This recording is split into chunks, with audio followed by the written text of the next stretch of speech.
Alors, faut-il annuler les élections locales et législatives et tout reprendre à zéro? Normalement, on le fait lorsqu'on a constaté beaucoup d'irrégularités. Si on s'en tient à ce qu'on a vu dans les réseaux sociaux, on va voir la question du bourrage des urnes qui était notoire, tout le monde a vu, factuel. On a le vote massif par procuration. On a aussi la propagande totalement abjecte, où on trouve le pagne du président au niveau de l'isoloir pour peut-être influencer l'électorat. On a trouvé des endroits où il n'y a même pas d'isoloir du tout, ou d'isoloir très transparent. Donc, vraiment, c'est tout ça. Les actes de vandalisme, où on voit un procès verbal, ce qui est dit dans le procès verbal est totalement différent de ce qui est affiché. Le vandalisme, ceux qui contestent, ainsi de suite. Vraiment, il y a eu beaucoup d'irrégularités. Il y a eu beaucoup d'irrégularités. Peut-être, c'est ce qui amènerait peut-être certains acteurs politiques à suggérer l'annulation totale de ces élections pour qu'on reprenne tout à zéro. Alors, est-ce que cette annulation systématique sur le plan national et international, c'est-à-dire des Gabonais d'ici, des Gabonais d'ailleurs, est-ce que cette annulation est vraiment nécessaire? On annule, on recommence tout. Est-ce que c'est vraiment nécessaire? Alors, cette fraude s'était passée où exactement? Nous avons dans le Wontem au deuxième siège, dans les villages de Meyo et de Angor. Et là, au département de Mulundu. Dans le département de Mulundu, il y a eu aussi des fraudes qui ont été constatées dans la zone de Paompira. Et si nous allons dans le Gouelolo, département de la Lombo-Bwengidi, nous avons le centre de Nzianga où les gens ont manifesté, on a vu ça dans les réseaux sociaux. Nous avons également le centre qui est dans le département de Dwenji au deuxième siège dans la province de la Nyanga.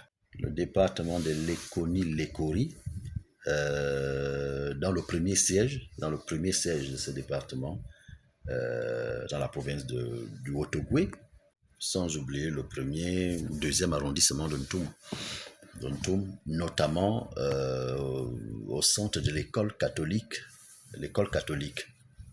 Oui, il y a eu beaucoup d'irrégularités là-bas et on a tout vu dans les réseaux sociaux. J'ai failli oublier le centre de Rennes en France et nous avons suivi ça dans les réseaux sociaux. Normalement, quand on regarde tout ça, nous sommes dans une dizaine de circonscriptions qui ont été impactées par cette affaire de fraude massive. Les fraudes de toute nature, soit fraude ou tentative de fraude, parce qu'il y a deux choses là. Il y avait des endroits où il y avait des tentatives de fraude et d'autres endroits où il y avait la fraude généralisée. Disons une dizaine de circonscriptions. Maintenant, il y a aussi des endroits où il y a eu des actes de fraude, mais les élections ont quand même été validées. Parce que quand j'ai suivi le candidat Elangema et le candidat Ndoutumayi, qui ont à peu près parlé des mêmes irrégularités où les procès-verbaux seraient en contradiction avec ce qui a été affiché, ce qui n'est pas normal. Voilà, donc c'est vraiment dans une dizaine de circonscriptions. Est-ce suffisant pour annuler totalement les élections sur toute l'étendue du territoire et dans la diaspora? Alors, allons-y doucement. Le Gabon compte 9 provinces, 9 chefs-lieux de province.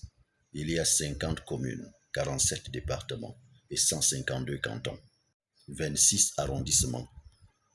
Imaginez le nombre de bureaux de vote qu'il y a à l'intérieur. Il y a exactement 3102 bureaux de vote sur toute l'étendue du territoire. Une centaine de bureaux de vote à l'étranger, c'est-à-dire dans la diaspora. L'anomalie a été constatée à Rennes, une ville de la France. Est-ce à dire qu'on doit annuler les 99 bureaux de vote qui existent à l'étranger, c'est-à-dire le Mali, le Cameroun, la Guinée équatoriale et autres, ainsi de suite, parce qu'il y a eu des irrégularités à Rennes? Alors maintenant, si on arrive sur le plan national avec 3102 bureaux de vote, avec les anomalies constatées dans certains bureaux, une dizaine, une vingtaine, une quarantaine de bureaux, est-ce une raison suffisante pour annuler toute une élection sur toute l'étendue du territoire? Et si on parle même en termes de circonscription, vous savez combien de centres de vote il y a dans une commune, département, district, ainsi de suite. C'est parce qu'un centre a eu une anomalie qu'on va maintenant annuler pour toute une province, pour tout un département, pour tout... Non, non, je pense que c'est un peu excessif. Maintenant, je vais faire une petite analyse. À qui profite la thèse de l'annulation systématique des élections? À ceux-là qui ne s'étaient pas bien préparés. Ils auront encore un petit temps pour se rattraper. En fait, c'est une ruse pour tuer les indépendants. Parce que les indépendants, en majorité, n'ont pas les moyens. Ce qui veut dire qu'ils avaient tout mis pour ce qui est du premier tour. Maintenant, si on reprend les élections à zéro, qu'est-ce qu'ils vont faire? C'est ça le problème. C'est vrai, ils auront de l'argent et autres, mais ce n'est pas la même chose. Attention à l'homme gabonais. L'homme gabonais est un homme bipolaire. Ce n'est pas parce qu'il a voté pour toi aujourd'hui qu'il votera forcément pour toi demain. Maintenant, et ceux qui ne veulent pas qu'on annule là. Mais ils le font parce qu'ils ne veulent pas que le peuple puisse les sanctionner. Parce que cette fraude massive veut dire simplement qu'on a voulu abuser du peuple. Et la revanche du peuple sera rude. Donc, en fait, nous sommes là en politique.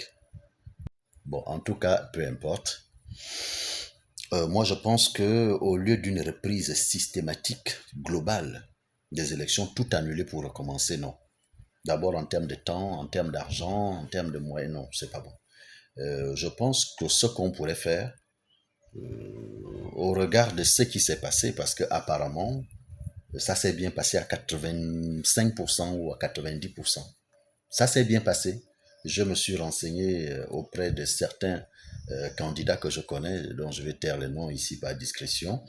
Ça s'est bien passé dans leur bureau de vote. Ils n'étaient pas candidats UDB, ils étaient candidats indépendants, certains étaient des opposants, mais ça s'est bien passé. Ils ont reconnu que ça s'est bien passé. Et c'est en majorité comme ça. C'est peut-être dans certains bureaux de vote, certains centres qu'on a constaté ces irrégularités.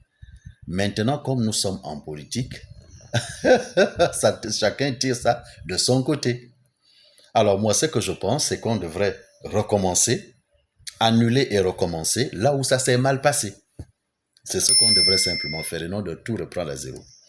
Maintenant, vous allez voir au niveau du narratif qui est choisi, là nous sommes en politique, ceux de l'opposition disent que vraiment c'est une fraude systématique, c'est rocambolesque, vraiment c'est un fiasco. C'est un fiasco sur le plan national et international. Non, c'est pas un fiasco. Je viens de vous décrire les zones dans lesquelles la fraude a eu lieu et combien d'endroits on vote au Gabon, il y a quel nombre de bureaux de vote. À partir de là, on peut comprendre que ce n'était pas une fraude généralisée. C'est excessif de dire fraude généralisée. Non, ce n'était pas une fraude généralisée.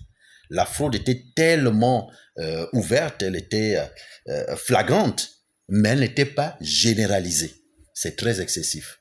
C'est la politique, pourquoi? Parce qu'ils n'ont pas intérêt à dire que les choses se sont bien passées à 95%. Leur rôle est de montrer que ça a été mal fait. Maintenant, du côté des gens qui nous gouvernent, ils n'ont pas intérêt à dire qu'ils ont échoué. Parce que s'ils disent qu'ils ont échoué, ça veut dire qu'ils reconnaissent qu'ils n'ont pas bien organisé les choses. Donc voilà un peu ce qui se passe dans les réseaux sociaux. Et l'opium dans tout ça, c'est le Gabonais. C'est comme le président aussi n'a pas intérêt à parler. Parce que lui-même, il s'est embarqué dans une constitution qui fait de lui le prince absolu. Président de la magistrature suprême, président de ceci, président de cela, président, chef du gouvernement, ainsi de suite, ainsi de suite. Ce qui fait que quand ça va, c'est lui. Quand ça ne va pas aussi, c'est lui. Donc voilà pourquoi il n'a pas intérêt à parler. Parce qu'on dirait que tout ça, c'est à cause de toi. Or, c'est pas lui qui envoie. Et ceux qui le font, c'est peut-être par excès de zèle. Chacun veut montrer qu'il a mouillé le maillot pour être nommé après les élections. Nous sommes au Gabon.